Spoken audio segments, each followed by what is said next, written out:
Baik, kita mulai. Bismillah. Assalamualaikum warahmatullahi wabarakatuh. Alhamdulillah Rabbil alamin. Wabihi nasta'in ala umurid dunya waddin. Wa ashhadu an la ilaha illallah wahdahu la syarika lah. Wa ashhadu anna Muhammadan abduhu wa rasuluh. Allahumma salli wa sallim wa barik ala nabiyyina wa habibina Muhammadin wa ala alihi wa ashabihi wa man tabi'ahum bi ihsanin ila yaumiddin. Amma ba'd. Fa ya ibadallah, kaum muslimin wal muslimat, keluarga seberataan rahimani Allahu wa iyyakum. Alhamdulillah, segala puji bagi Allah Subhanahu wa ta'ala, yang mana Allah Subhanahu wa ta'ala kembali memberikan kepada kita taufik dan hidayahnya, sehingga kembali kita bisa berkumpul di majelis yang mulia ini dalam rangka menghadiri kajian rutin kita dengan tafsir Juz Amma. Kita memohon kepada Allah Subhanahu wa ta'ala, semoga Allah Subhanahu wa ta'ala berkenan untuk melimpahkan kepada kita ilmu yang bermanfaat. Salawat serta salam semoga senantiasa tercurahkan kepada Nabi kita yang mulia Muhammad sallallahu alaihi wasallam, kepada keluarga beliau, para sahabat beliau, dan orang-orang yang istiqomah di atas jalan beliau ila yaumil qiyamah. Insyaallah pada malam hari ini kembali kita akan membahas atau melanjutkan pembahasan kita masih dengan tafsir surah Al-Masad atau surah Al-Lahab, yang insyaallah pada malam hari ini kita akan memasuki ayat yang pertama, tafsir rinci dari surah Al-Lahab. Namun seperti biasa ya, sebelum kita memulai pelajaran kita, siapa yang siap menuliskan surah Al-Lahab ayat yang pertama? Ya, cukup ayat yang pertama saja dulu. Nah, silakan. Baik, sebelum kita membahas tafsir ayat yang pertama ini, kita ingin ulang kembali pelajaran yang telah lalu. Pertama kita sebutkan bahwasanya surah Al-Masad atau surah Al-Lahab ya, tidak ada dalil yang sah atau yang sahih yang menjelaskan tentang keistimewaan. Begitu juga tidak ada momen-momen khusus untuk membaca surah Al-Masad. Begitu juga kita sebutkan bahwasanya surah Al-Masad ini Makkiyah atau Madaniyah? Makkiyah ya. Para ulama sepakat bahwasanya surah Al-Lahab atau Al-Masad itu adalah Makkiyah. Tidak ada perbedaan pendapat di kalangan para ulama. Begitu juga kita sebutkan bahwasanya surah Al-Masad itu berapa ayat? 5 ayat.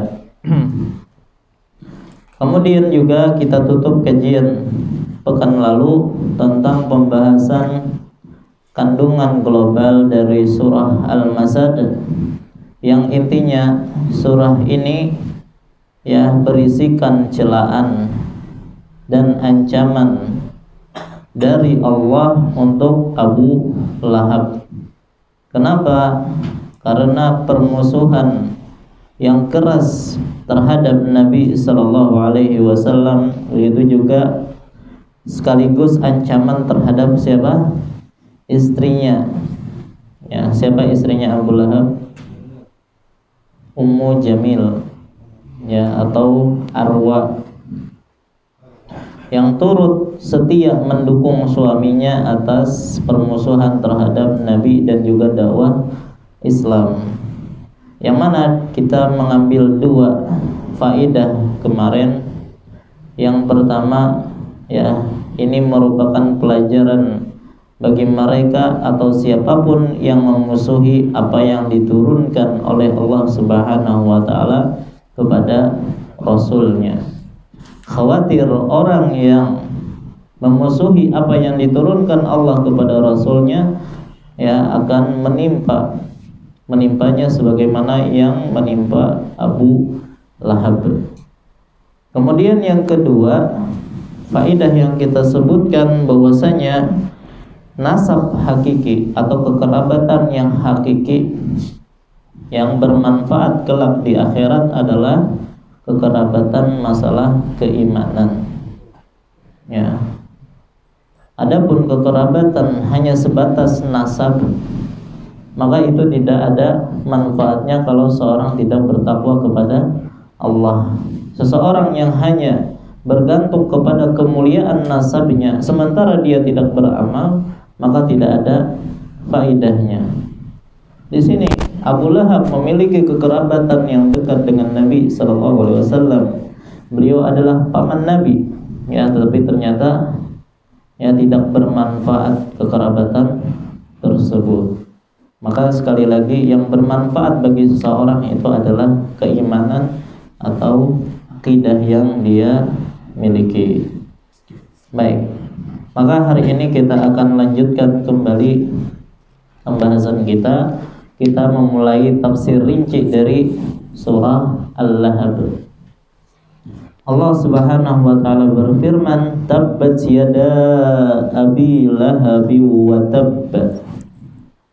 Artinya, binasalah, celakalah, yada, kedua tangan Abu Lahab, wa tabb, dan benar-benar binasa dia.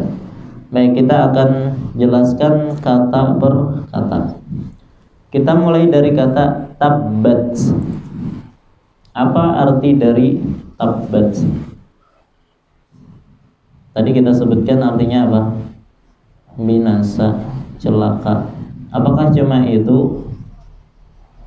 Ya, ternyata kalau kita membaca dalam buku-buku tafsir, melihat penafsiran para ulama baik dari kalangan para sahabat dan setelah mereka, ternyata mereka mengartikan tabbat ini dengan berbagai redaksi atau macam-macam arti. Ada yang mengatakan makna dari tabbat itu adalah binasa. Ada yang mengatakan sia-sia. Ada yang mengatakan kalah. Ada yang mengatakan celaka. Ada yang mengatakan merugi. Ada yang mengatakan sesat. Dan ada yang mengatakan kosong dari kebaikan. Ulangilah. Jadi ada yang mengatakan binasa tadi. Kemudian ada yang mengatakan sia-sia. Ada yang mengatakan kalah. Ada yang mengatakan celaka. Ada yang mengatakan merugi. Ada yang mengatakan sesat. Dan ada yang mengatakan kosong dari kebaikan. Baik, sebelum itu kata tabbat. Tabbat itu sebenarnya ada dua bagian, ya. Ada tabba itu fiilnya, ta itu tak tanis as-sakinah namanya. Karena setelah itu adalah yad. Yad itu muannas. Ini bagi yang belajar bahasa Arab paham. Jadi kalau fa'ilnya itu adalah muzakkar, maka tidak perlu tidak perlu ada ta. Tapi kalau fa'ilnya itu adalah muannas seperti yad, maka dia harus pakai ta tanis as-sakinah. Makanya di situ disebutkan tabbat. Makanya di akhir, di ujungnya apa? Cuma tabba saja, ada lagi ta-nya. Karena fa'ilnya kembali kepada Abu Lahab itu sendiri. Sementara kalau ini kembali kepada tangan, makanya pakai ta tanis as-sakinah. Baik, maka tadi kita sebutkan berbagai macam makna ya. Binasa, sia-sia, kalah, celaka, merugi, sesat, kosong dari kebaikan. Nah, pertanyaannya, ini ada makna yang positif kada? Oh, ada. Sebelah ataan nama yang apa, arti yang buruk ya. Dan apakah makna ini semuanya benar? Jawabannya semuanya benar. Makanya kita sudah sering mengatakan khilaf dalam masalah tafsir itu khilafnya khilaf tanawu atau variatif ya, berbeda-beda tapi sama maknanya. Ini menunjukkan ya, semuanya ini mensifati bagaimana nasib siapa? Abu Lahab. Ya tetap aja jelek ya. Dan kita berlindung kepada Allah disifati dengan sifat-sifat jelek seperti ini. Maka hati-hati mereka yang menentang kebenaran ya, khawatir dia akan tertimpa sebagaimana yang menimpa Abu Lahab. Baik, sudah itu tabbat. Yada. Kalau ada yang bertanya, apa sih alif itu? Bukankah tangan itu yadun? Tapi kok ada alif kayak itu yada? Maksudnya gimana tuh? Ada Pak Sis gak ada lagi? Biasanya Pak Sis yang bahasa Arab. Sidin umroh banyak lah. Baik. Yada asluhu yadani. Ya, apa artinya yadani? Dua tangan. Ya, baitun satu rumah, baitani dua rumah. Yadun satu tangan, yadani dua tangan. Oh, terus nunnya mana? Nunnya dihapus. Asalnya yadani, dihapus nunnya jadilah yada. Kenapa dihapus? Karena dia sebagai mudhaf. Nah, ini paham gak yuk? Ayo. Yada, pokoknya yada ya, alif itu nandakan dua-dua maksudnya. Celakalah kedua tangan. Ya. Berarti kalau ada yang bertanya, berarti yang celaka cuma dua tangannya Abu Lahab lah. Terus kepalanya kayak apa? Parutnya kayak apa? Ya. Kenapa di sini cuma disebutkan tangan? Ya.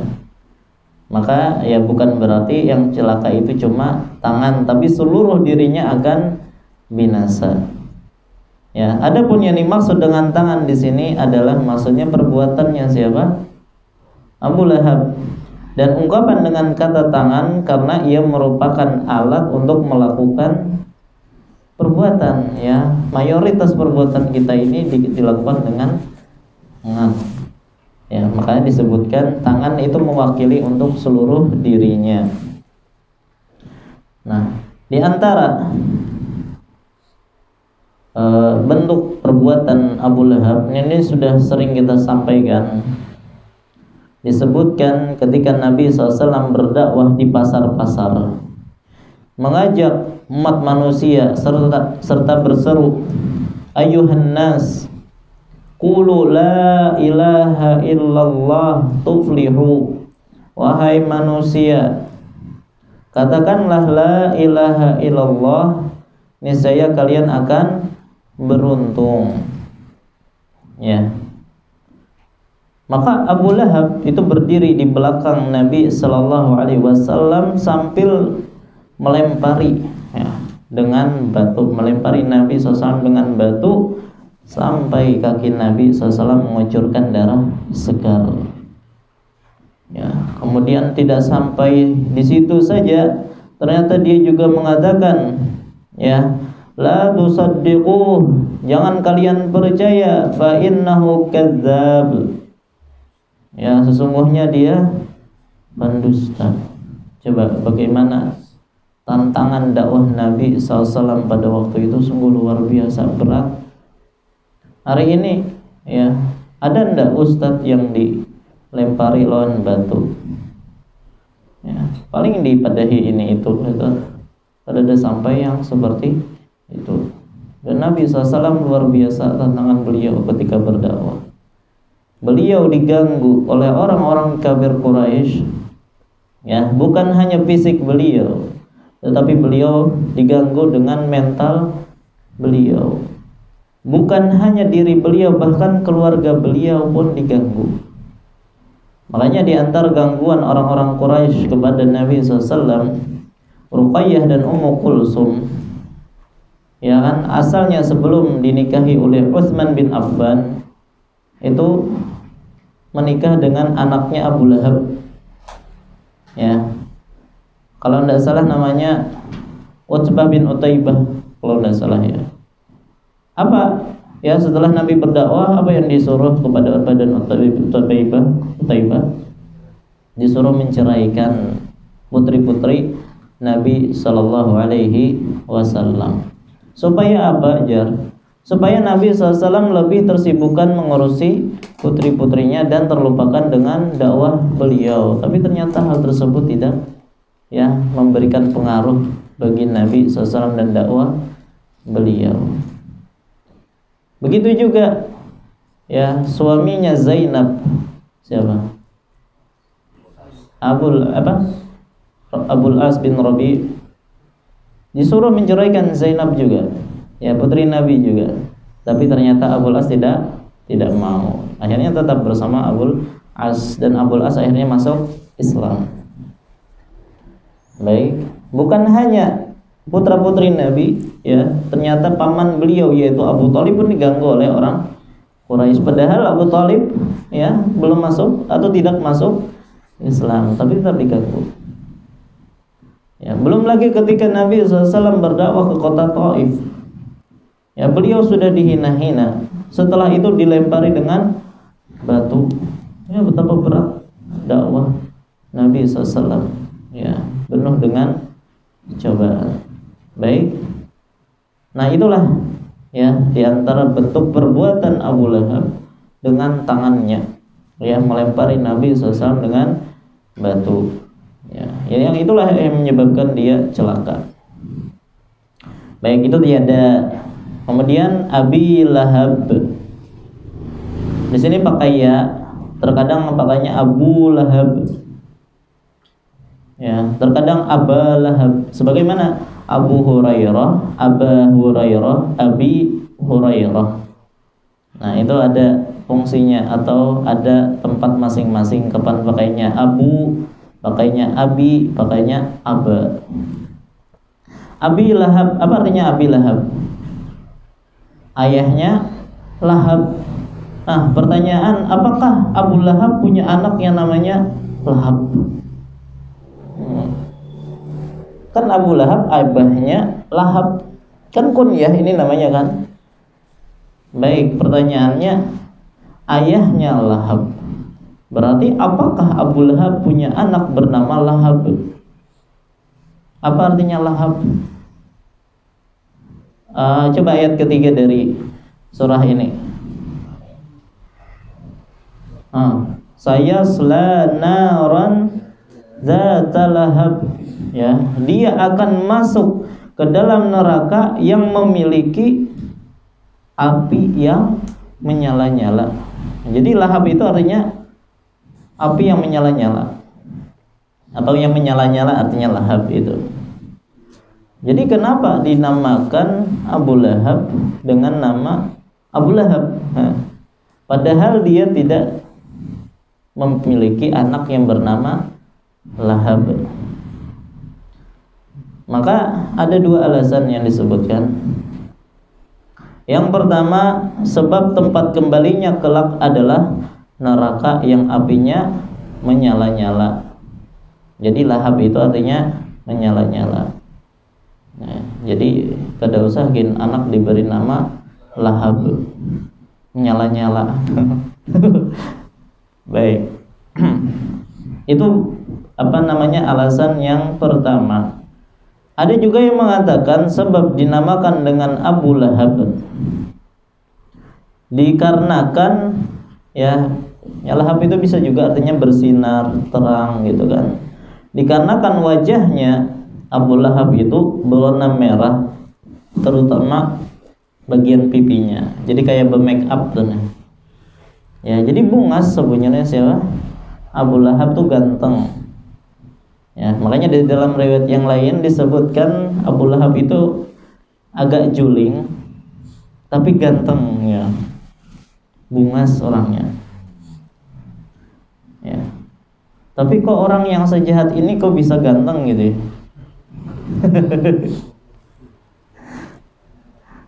Ya.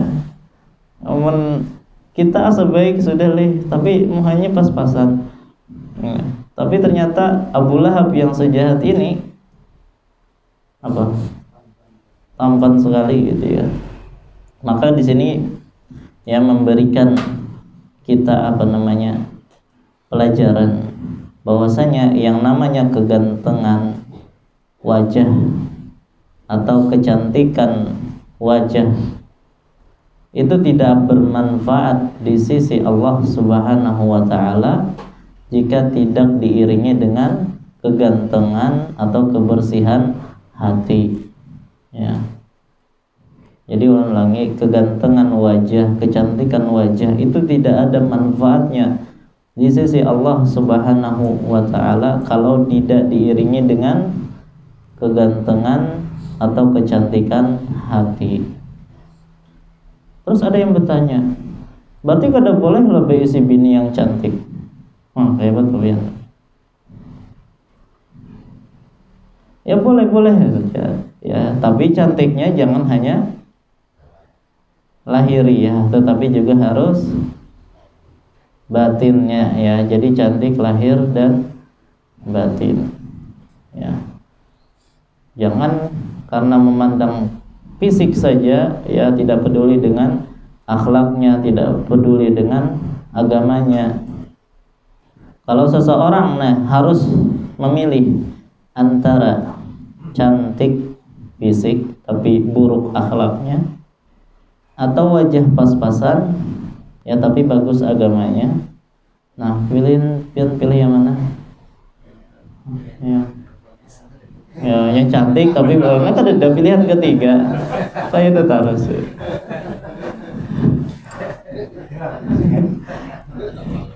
Hendak lengkap demang hendak awak.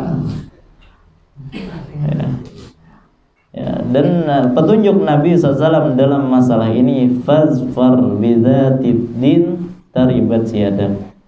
Pilihlah yang bagus agamanya, maka engkau akan beruntung. Nah itu. Ya tukang kadang alih pilihan ini. Dan ketahuilah bahwasanya kecantikan hakiki itu sebenarnya di batinnya ya, karena yang namanya kecantikan lahiriah itu paling berapa tahun sih bertahan ya, kalau sudah tua ya hilang ya kecantikan itu. Dan yang namanya kecantikan lahiriah pun itu sifatnya relatif ya. Kadang orang madahkan bungas, yang lain madahkan biasa-biasa saja, kan gitu ya.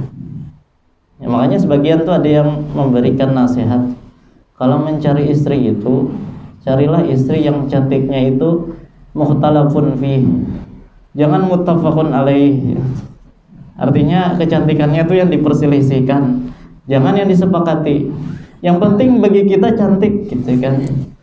Karena amun cantik bertahan karena digoda oleh orang lain kan gitu, bahaya. Ya. Baik. Nah, jadi ternyata si Abu Lahab ini walaupun secara fisik ganteng tapi ternyata hatinya busuk, hatinya buruk. Ya, dalam hal ini manusia itu terbagi 4 golongan ya lah. Ada yang penampilannya baik, bungas, akhlaknya juga bungas. Ini alhamdulillah kalau ada orang yang memiliki seperti ini. Ada yang kedua, penampilannya bungas tapi akhlaknya buruk. Nah, ini contohnya si Abu Lahab nih. Yang ketiga, ada penampilan ya biasa-biasa saja. Ya, bahkan mungkin sebagian menganggap itu jelek, tetapi akhlaknya, keimanannya itu bungas baik. Ya, dan ini banyak di kalangan para sahabat. Contohnya siapa? Bilal bin Rabah. Ya, beliau ya mungkin secara fisik beliau adalah orang hitam. Ya, yang datang dari Habasyah. Ya. Mungkin secara fisik mungkin tidak menarik, tetapi coba ketika Nabi SAW memasuki surga ketika peristiwa Isra Mi'raj, beliau mendengar suara apa? Terompahnya Bilal.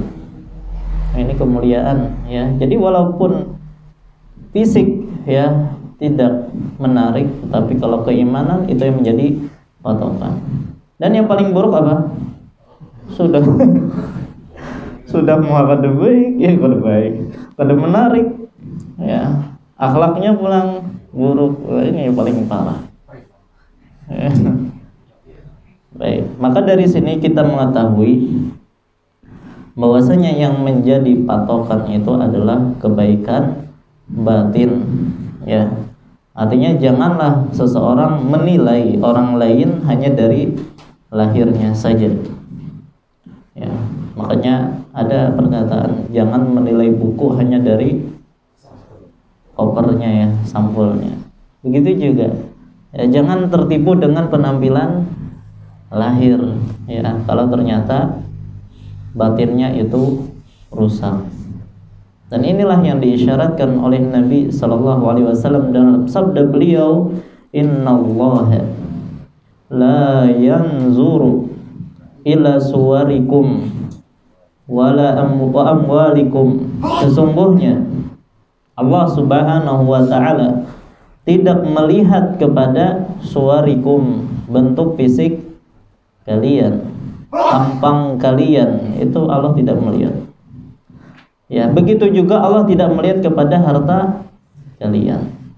Walakin yanzuru ila qulubikum wa a'malikum. Tetapi Allah melihat kepada apa? Hati-hati kalian dan juga amalan-amalan kalian. Itu yang menjadi barometer kemuliaan seseorang. Dilihat apakah hatinya baik, apakah amalannya baik. Ya. Baik. Jadi Abu Lahab. Nah, kita tahu bahwasanya Abu Lahab tadi adalah kunyah, julukan. Ya. Seperti kita Abu siapa misalnya anak kita. Ya. Boleh enggak seorang berkunyah dengan nama anak orang lain? Kebetulan dia misalnya dia tidak punya anak. Jawabannya boleh. Ya, seperti Aisyah radhiyallahu anha, beliau punya anak ada? Ada.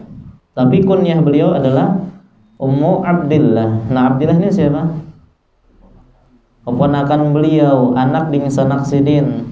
Siapa? Aisyah punya dingsanak namanya yang binian siapa? Asma bintu Abu Bakar. Nah, Asma bintu Abu Bakar menikah dengan Zubair bin Al-Awwam radhiyallahu anhu. Baik. Nah, hasil pernikahan Asma dan Zubair punya anak yang bernama Abdullah bin Zubair. Baik. Nah, Abdullah inilah yang dijadikan oleh Aisyah sebagai kunyah beliau, jadilah Ummu Abdillah. Jadi boleh kalaupun tidak berkunyah dengan anak sendiri. Abu Bakar As-Siddiq radhiyallahu anhu, apakah beliau punya anak bernama Bakar? Ada. Ya, ada namanya Bakar. Baik, tapi ternyata kunyah beliau Abu Bakar. Dan seterusnya. Begitu juga Abu Lahab nih. Kadang-kadang ngaran anaknya itu Lahab.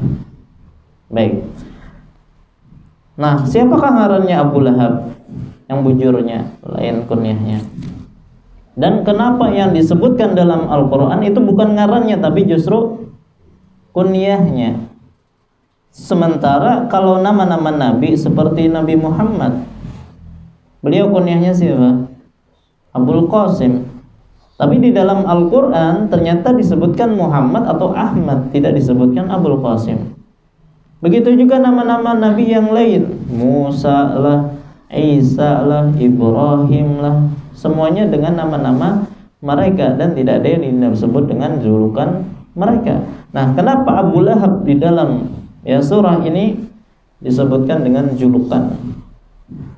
Ya, nah karena namanya adalah nama yang jelek. Siapakah nama Abu Lahab?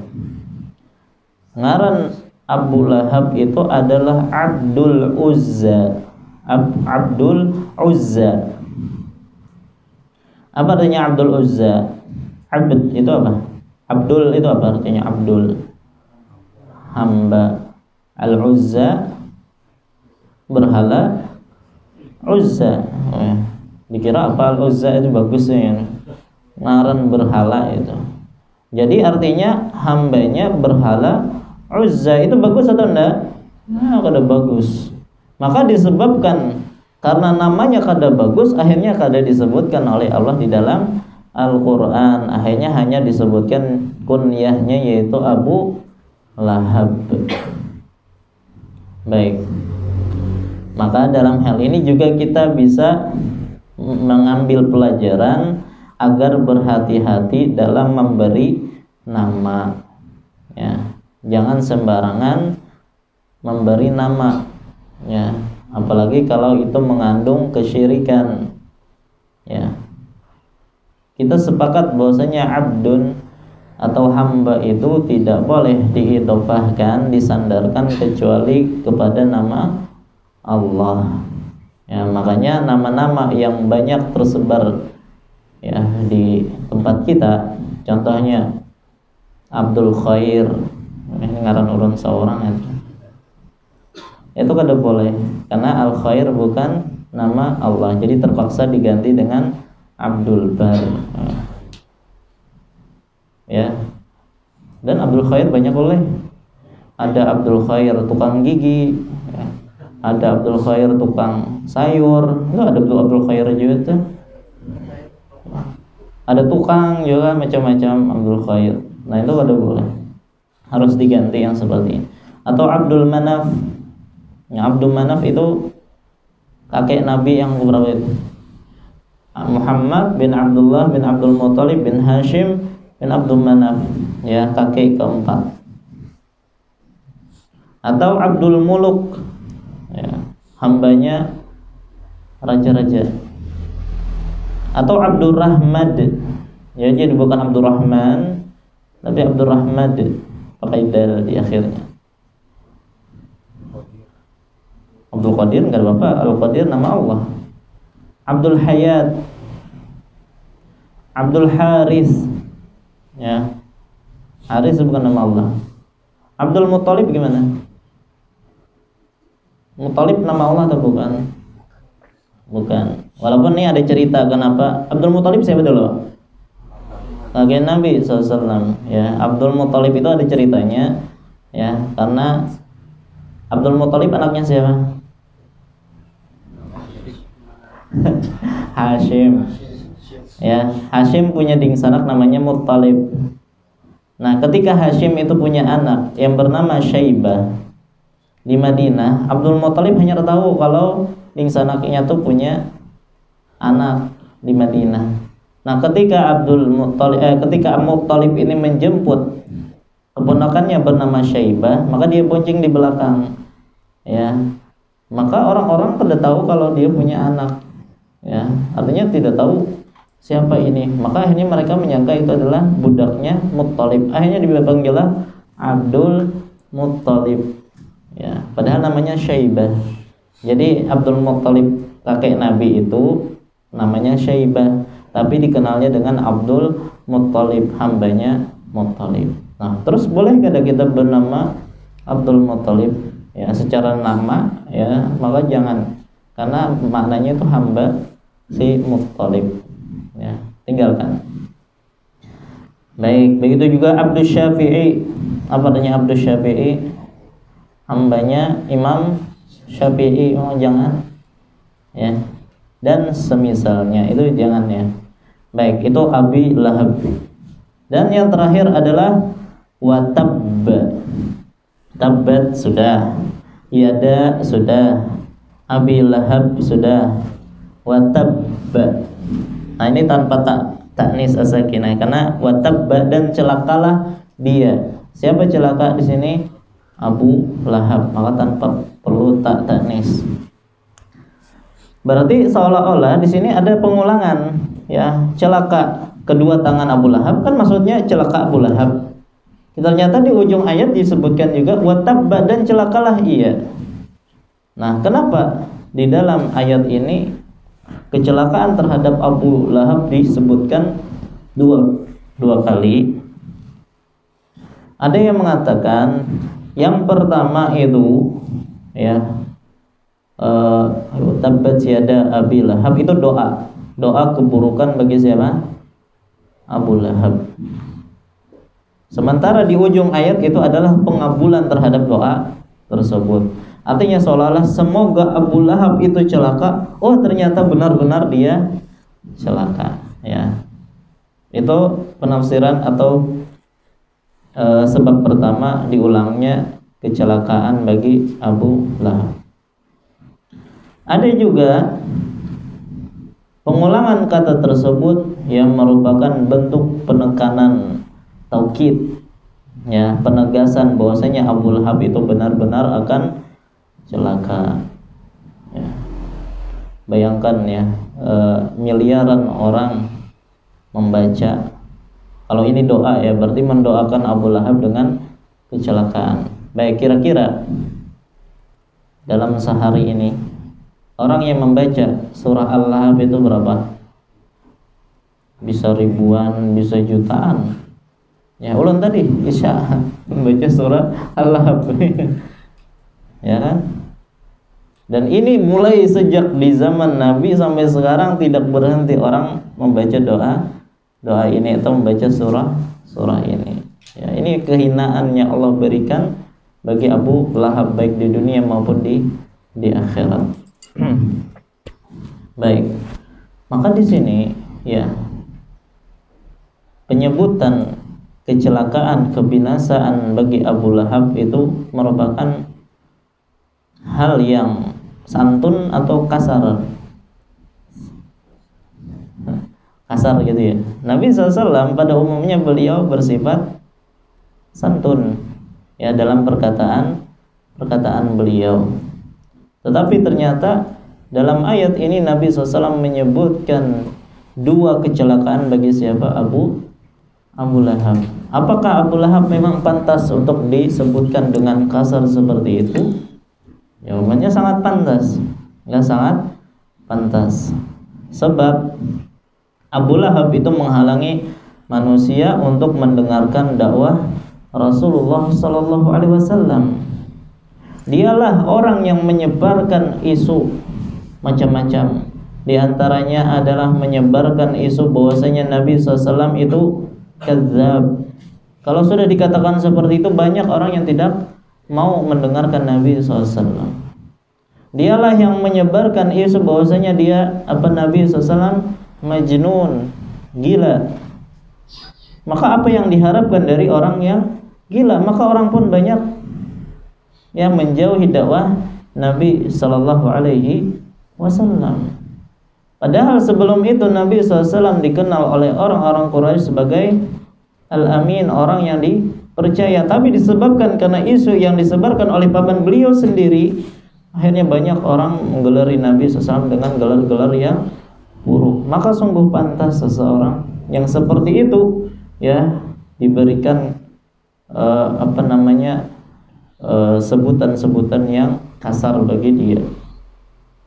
Hanya saja ya, kita sebutkan pertama, hukum asal seorang berdakwah itu harus lembut ya.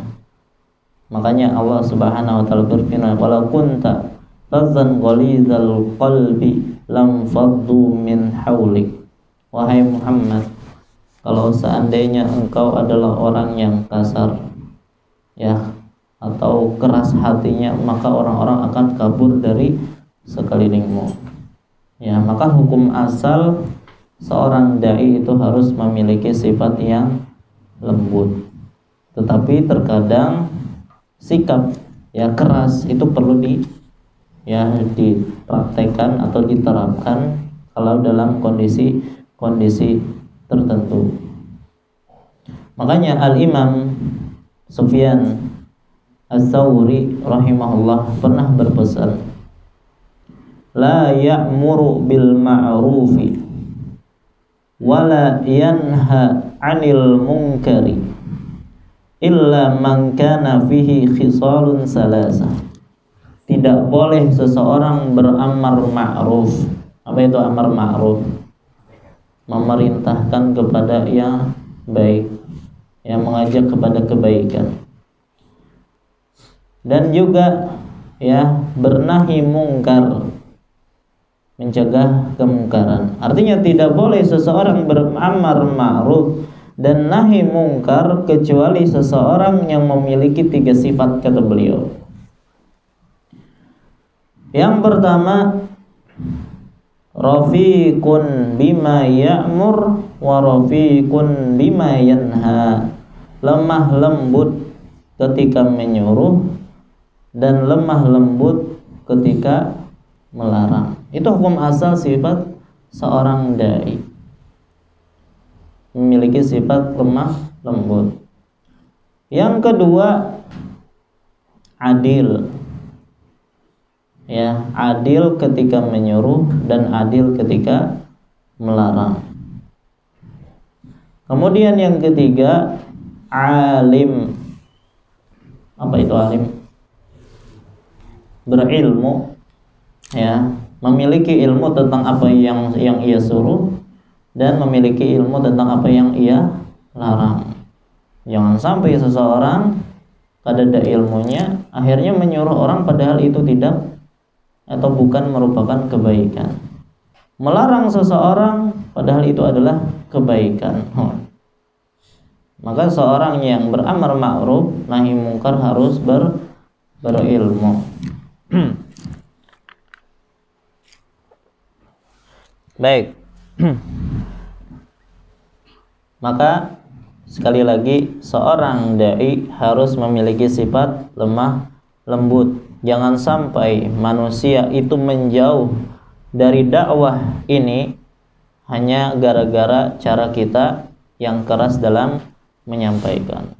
Ya, karena sebagian orang karena saking semangatnya, ya, akhirnya bikin keributan di mana-mana. Ya, di warung ribut, di rumah ribut. Ya, karena cara menyampaikan yang tidak lembut. Ya, orang kada paham. Ya, orang jahil itu perlu dipahamkan, tapi dengan cara yang lembut, bukan dengan cara yang kasar. Orang akan semakin menjauh. Ya. Makanya disebutkan Harun ar-Rasyid, ya, seorang khalifah kaum muslimin. Disebutkan bahwasanya beliau pernah tawaf gitu ya. Tiba-tiba ada seorang yang secara kasar berteriak kepada beliau. Kata dia, "Wahai Amirul Mukminin, aku ingin ya menasihati engkau dengan nasihat yang keras gitu kan. Maka engkau harus sabar, harus sabar terhadap nasihatku ini." Maka apa kata Harun Rasyid? Aku dah pun ya, kenapa? Sungguh Allah Subhanahu wa taala ya telah memerintahkan orang yang lebih mulia daripada engkau ya untuk mendakwahi orang yang ya lebih bejat daripada aku. Tapi ternyata disuruh dengan cara yang lembut. Siapa itu? Ya, Musa dan Harun disuruh berdakwah kepada Firaun dengan lembut. Ayo, siapa sih yang lebih mulia daripada Musa dan Harun di antara kita? Ada. Siapa yang lebih bejat daripada Firaun? Yang mana dia mengaku sebagai Tuhan, ana rabbukumul a'la, katanya, aku adalah Rabb kalian yang maha tinggi. Ya, ini luar biasa. Ya, mungkin iblis saja kaget, kalah ya. Kalau iblis masih mengakui Allah itu sebagai Rabb, ya, tapi Fir'aun mengaku dirinya Rabb. Ya. Maka itu saja. Ternyata Allah Subhanahu wa taala ketika memerintahkan Musa dan Harun untuk berdakwah kepada Fir'aun, izhaba ila fir'auna innahu tagha, pergilah kalian berdua kepada Fir'aun karena dia telah berbuat zalim. Faqula lahu qawlan layyinan la'allahu yatadzakkaru aw yakhsha. Ya, dan katakanlah kepadanya perkataan yang lembut. Ya, semoga dia ingat dan supaya dia merasa takut. Ini siapa? Allah perintahkan kepada Musa dan Harun untuk berdakwah kepada orang yang bijak. Ya, maka kita yang tidak lebih mulia daripada Musa mendakwahi orang-orang yang kita cintai yang mereka tidak sebejat Fir'aun. Kenapa kita harus mensikapi dengan cara kasar? Ya, maka selama ini kalau kita memiliki sifat yang kasar ketika berdoa kepada orang, ayo kita ganti, rubah menjadi ya lembut. Ya, karena Allah Subhanahu wa taala itu maha lembut dan mencintai kelembutan dalam segala perkara. Makanya Syekh Rabi bin Hadi Al-Madkhali mengatakan, ya, hukum asal dalam berdakwah adalah dengan menggunakan sikap lemah lembut, ya, dan hikmah. Namun jika memang harus diperlakukan dengan kasar, ya, ada kondisi-kondisi tertentu, ya, untuk menegakkan al-haq, maka tidak mengapa. Tapi itu pun ya terbatas sifatnya, tidak selalu digunakan.